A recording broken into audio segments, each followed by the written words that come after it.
Mesdames, Messieurs, peuple congolais, c'est officiel.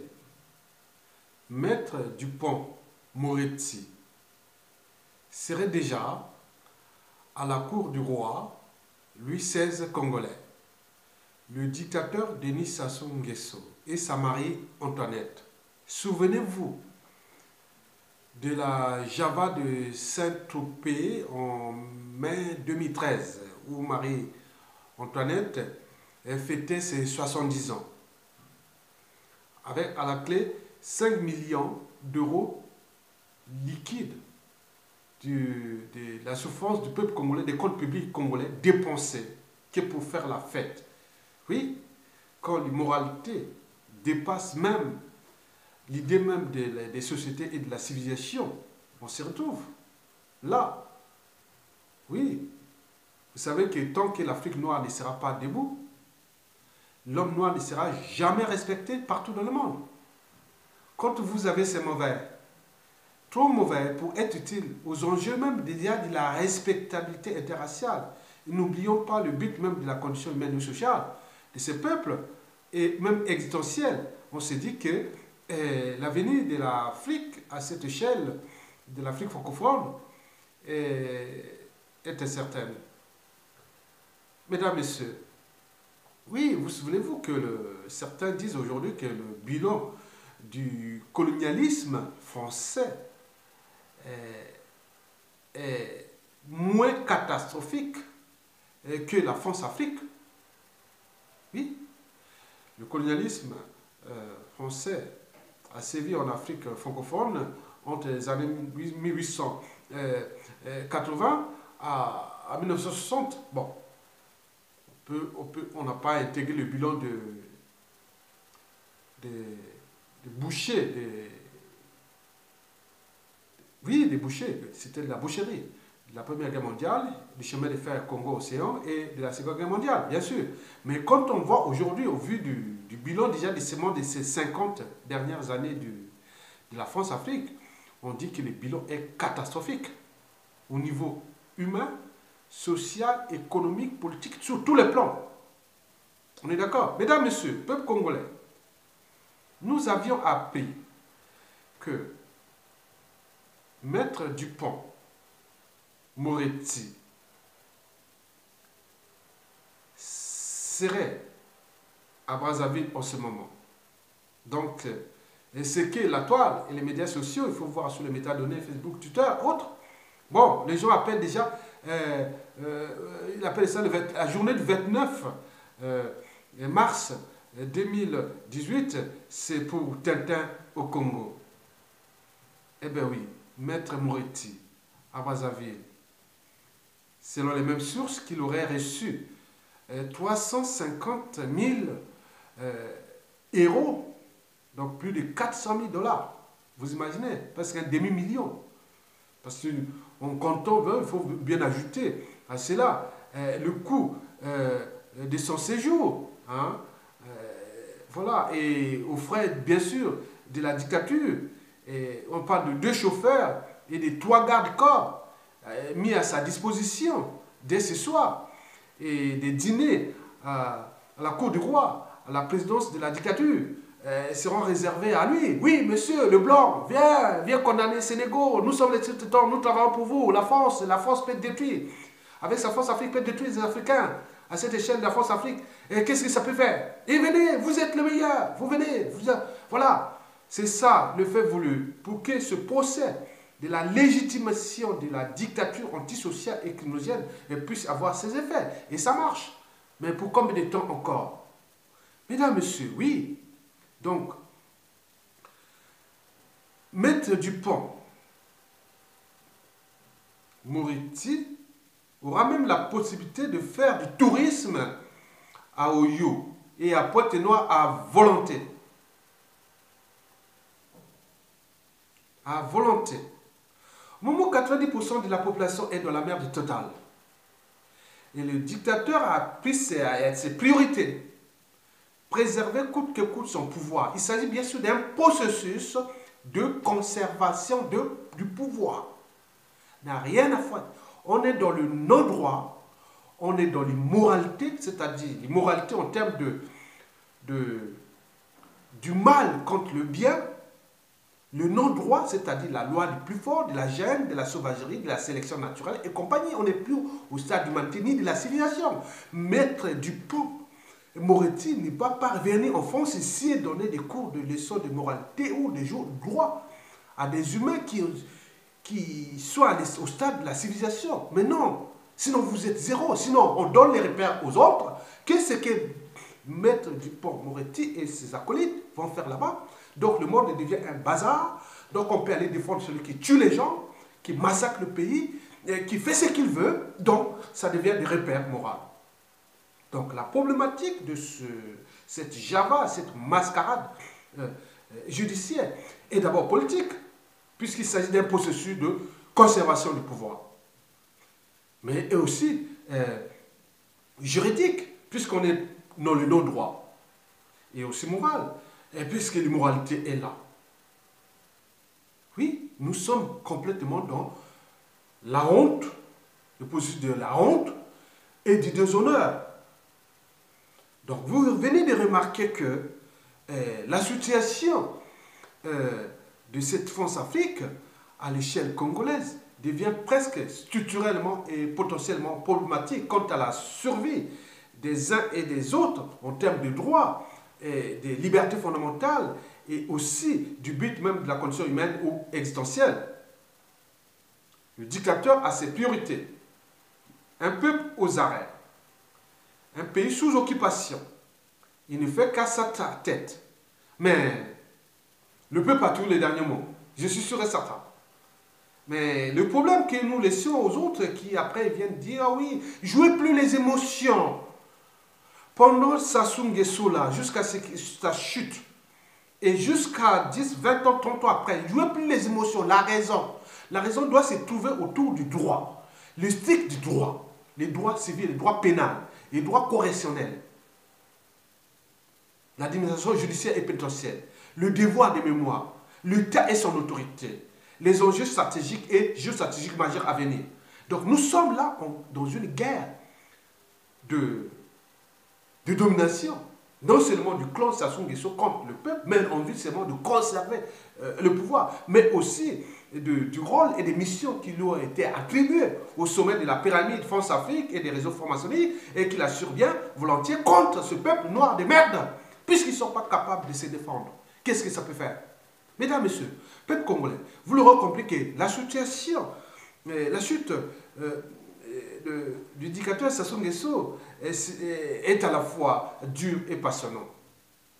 Mais si vous êtes citoyen, soyez toujours informés. Mais il ne suffit pas seulement d'être informé, mais aussi d'agir. Même pour les causes perdues. Mais quoique, rien n'est perdu d'avance. D'où l'enjeu de se battre. Parce qu'au moment où vous croyez que tout est perdu, et surgit la surprise. Donc l'intérêt de se battre, Donc nous sommes là pour alerter, apporter une certaine forme d'humanité à ce monde brut et que certains ont compris que ça nous livre sur un plateau d'argent, c'est qu'on pourra faire demain contre ces mauvais, et contre ces gens, et partout, avec tous les moyens dont dispose un État comme il y a, on en abuse là. Donc les moments où tout ce qui est les Congolais au niveau de leur PQ n'ont plus rien, d'autres depuis 2 ans, 3 ans, les étudiants rien, et tout le monde rien, mais il se permet de faire jusqu'à 400 000 $. N'oublions pas les frères Ferrand et compagnie avec tous les aides et les visites. On est à 1 million supposé en réalité et pour arriver jusqu'à 5 millions de $. Cela veut dire que au Congo, on compte ça, on dit, qu'est-ce qu'on dit au Congo? On dit près de plus de 3 et quelques milliards de francs CFA. Vous imaginez? Donc Sassou reste un dictateur.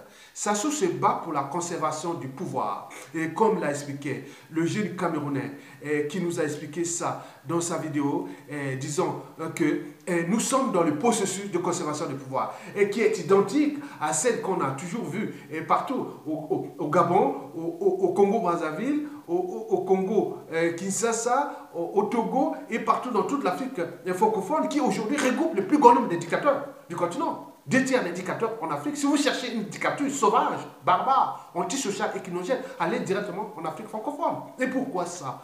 Parce que l'Angleterre s'est déjà affranchie de l'Afrique francophone. Et elle est toujours là présente dans les sciences économiques et autres. Mais regardez, l'Espagne, le Portugal, l'Italie, l'Allemagne et tous ces pays n'ont plus de colonies de sciences que la France utilise. Et pourtant, ils sont là. Mais pourquoi la France reste toujours dans ces cadres-là, en train de souiller prestement son image?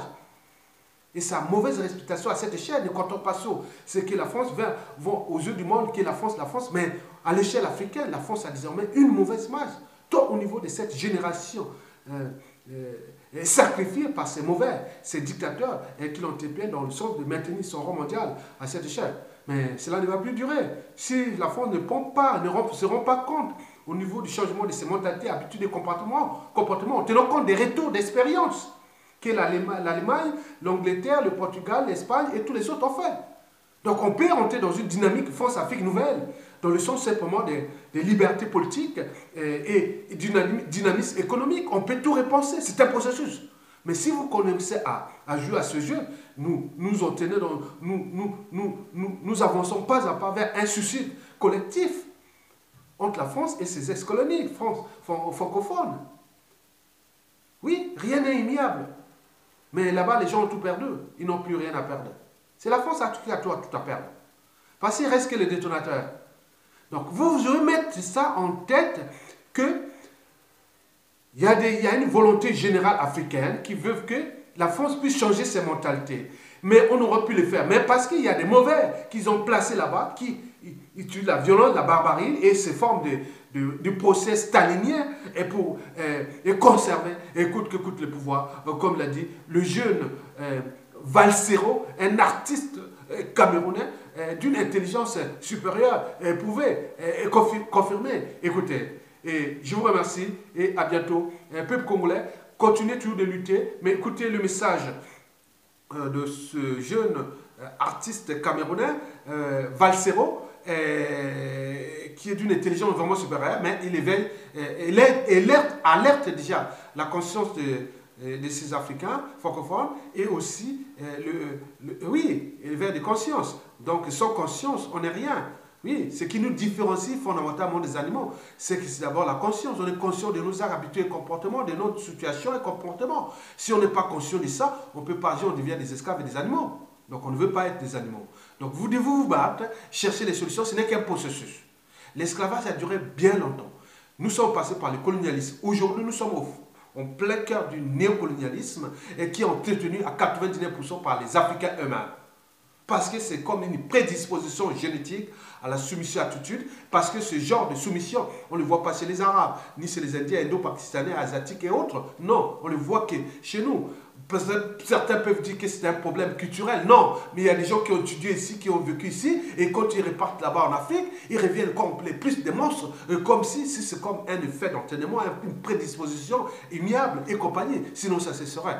Mesdames et messieurs, je vous laisse avec le jeune Valsero et il va vous expliquer un peu expliquer le processus de conservation du pouvoir par ces dictateurs qui sont là pour leur survie, la survie de leur tyrannie et surtout détruire l'Afrique. Parce que Madame Ketia Savobwanga, elle avait pourtant dit l'ennemi de l'Afrique, c'est l'Afrique. L'ennemi de l'Africain, c'est l'Africain lui-même. Parce qu'il y a une certaine mentalité qui nuit gravement à l'évolution du continent noir. Pourquoi nous ne sommes pas respectés partout dans le monde? Un homme noir peut être riche, important, autre, ailleurs dans le monde. Tant que l'Afrique noire ne sera pas debout, nous ne serons jamais respectés. Retenez bien ça. Nous ne serons jamais respectés. Si vous prenez ça en compte, vous avez fait un pas vers la société et la civilisation. Et bien entendu, vous avez fait un pas vers l'entrée de l'histoire humaine. Mesdames, Messieurs, écoutez. Tu sais, il faut qu'on se rende compte qu'au Cameroun, je me suis trompé pendant des années sur mon analyse du Cameroun, sur même la définition du régime, sur quel type de régime on était au Cameroun. À un moment, j'ai cru qu'on était dans une dictature. Après, j'ai cru à un moment qu'on était dans une monarchie. Mais après, on n'est même pas dans du socialisme. C'est même pas de la démocratie. Tu vois ce que je veux dire? Mais c'est un régime particulier, ça s'appelle le régime de la conservation du pouvoir. C'est un régime dans lequel tout est mis sur pied pour que rien ne bouge, pour que les mêmes personnes restent aux affaires. C'est un régime... Et là, vous envoyez un président de la République qui lui-même parle de l'inertie. Ben, bien sûr, mais tu sais, l'un des problèmes avec la conservation du pouvoir, c'est l'effet que ça a sur les populations. Pour conserver le pouvoir, il faut zombifier les populations. C'est-à-dire qu'il faut rendre les populations totalement inertes à leur propre souffrance. Il faut rendre les populations impuissantes. Il faut leur démontrer qu'elles ne peuvent rien faire pour pouvoir améliorer leurs conditions de vie. Ça veut dire, je vous prends un truc comme le vote. Il faut démontrer aux populations que voter ne sert à rien. Que même si elles votent, le résultat sera toujours le même. Comme ça, ils n'auront pas voté.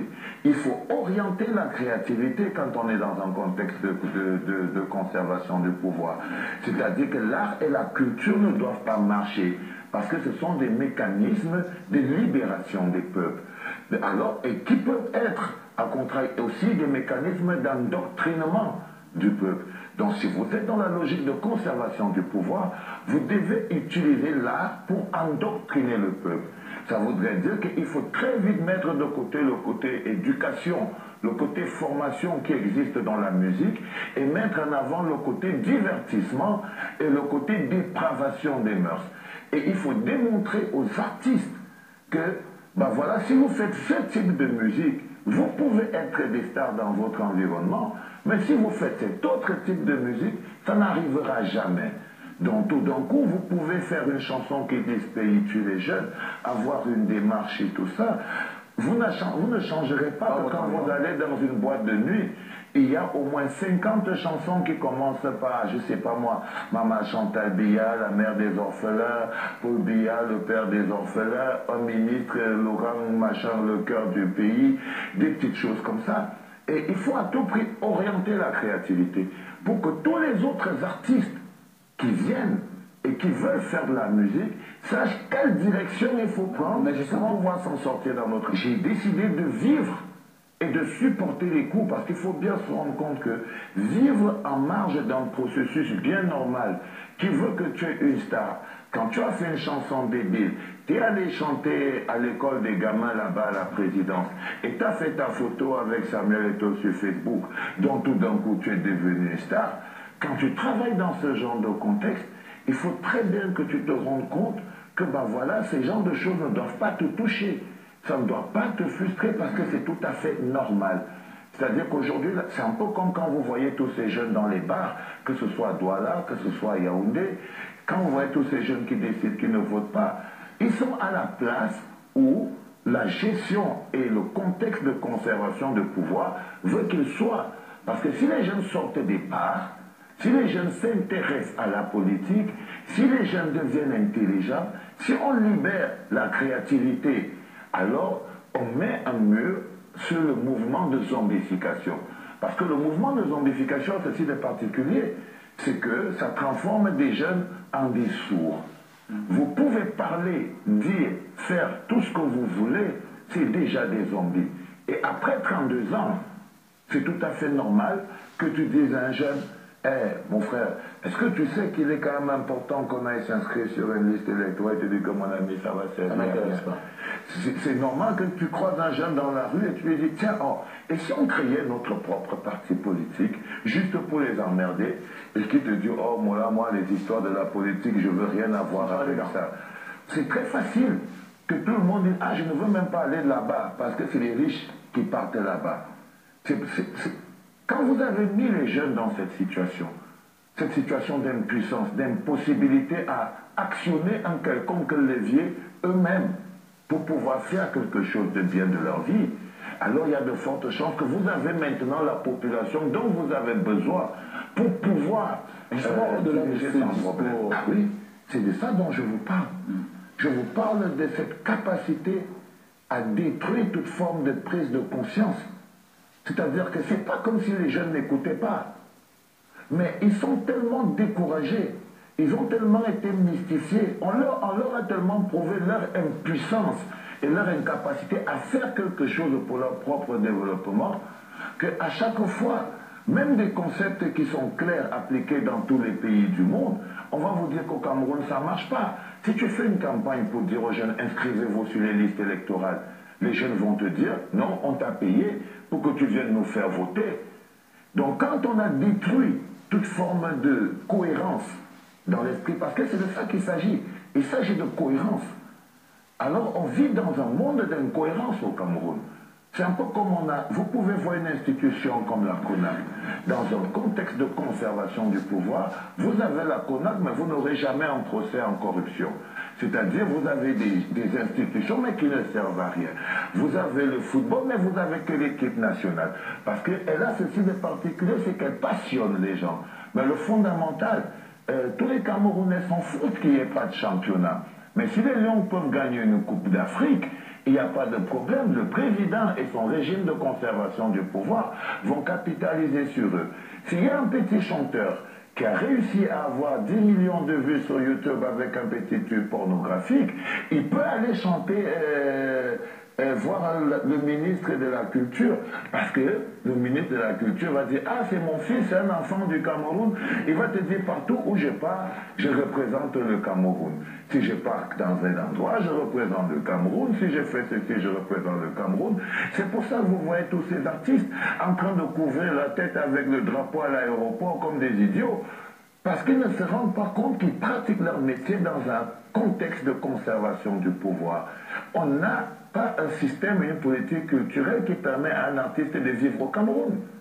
Donc tout d'un coup, je ne sais pas. Avant, quand j'avais 28 ans, j'avais des difficultés à me présenter comme un homme politique. Mais c'est ce que je suis. J'essaye pas de dire non. Parce que j'ai fini par me rendre compte qu'on était tous des hommes politiques. Au moins qu'on faisait tous de la politique, mais il y en a qui choisissaient de la subir et il y en a qui choisissaient de la faire. Et j'en ai eu marre d'être quelqu'un qui l'a subi.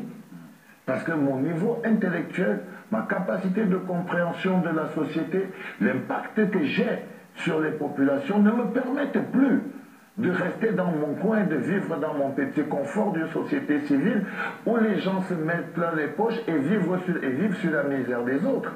Le problème du Cameroun est éminemment et profondément politique. C'est-à-dire, si on n'a pas de football, si on n'a pas de terrain de foot, si on n'a pas de stade, si on n'a pas de championnat et on veut organiser la CAN alors qu'on n'a pas de championnat, c'est parce qu'on a une politique sportive totalement à la rue qui ne suit aucune cohérence. Si on prenait point par point, le Cameroun n'a aucune raison d'organiser une CAN, par exemple. C'est-à-dire, si on voit le développement sociétal, on voit le développement infrastructurel, on voit la place qu'a le football local sur l'échiquier national, on voit l'impact que ça, on n'a pas le droit d'organiser une Coupe d'Afrique des Nations. Mais comme on est dans un contexte de conservation de pouvoir, on essaye d'expliquer aux Camerounais qu'il suffit juste d'exciter nos passions. C'est-à-dire de rester là et de se dire, ah, enfin, on va organiser la CAN au Cameroun. Mais si on organise la CAN au Cameroun, c'est juste parce que ça obéit à un agenda politique. Ce n'est pas parce qu'on a réussi à se positionner comme étant un grand pays de football, un pays où les gens vivent du football, un pays où il y a une réelle émulation politique du football, ou un pays qui, économiquement, rapporte quelque chose au football. Le football rapporte rien. Bonne chance à ce monsieur. Bon, je voulais dire bonne chance à ce jeune Africain d'un quotient intellectuel très très développé. Bon, j'espère que vous restez en vie parce que là-bas en Afrique, l'intelligence est souvent suspecte. Il faut être en Occident ou ailleurs pour que vous soyez valorisé. Et mais là-bas, si vous restez en vie, moi, je pense que vous allez loin, mon petit. J'ai vu des analystes et des situations politiques en Afrique, mais vous êtes dans les quotas, les 5 premiers. Sur ce que j'ai pu voir depuis ces 20 dernières années, vous êtes parmi les 5 premiers au niveau des analyses, de la cognition, de la raison, du raisonnement, de la logique, de synthèse et des hypothèses. Voilà, il y a tout. On est dans le sens avec des esprits qui sont au cœur de la matière grise. Voilà la matière grise africaine qui devait être valorisée, mais c'est mauvais. On pris le contrôle de ces peuples. Bien sûr que c'est des mêmes lignées qui sont là parmi nous. C'est les mêmes lignées. Et qu'on a pu, par exemple, voir pendant l'esclavage ou même la colonisation. C'est les mêmes qui allaient taper les Noirs ou servir les colons ou les maîtres esclavagistes. On les connaît, c'est les mêmes lignées, ils n'ont pas changé. On a changé seulement d'époque. Nous, le but est de s'affranchir de ces mauvais, de ces mêmes lignées, qui sont là, qui abrutissent l'Afrique. Sinon, nous ne sortirons pas. Donc, il faut faire une sélection entre nous, en termes de pays, des classes politiques et autres, parce que le comportement ou les habitudes et les mentalités de ces mauvais ne sont pas aménageables dans l'espace et le temps. Bien sûr qu'ils sont prédisposés. Mesdames, Messieurs, peuple congolais, peuple africain, je vous remercie.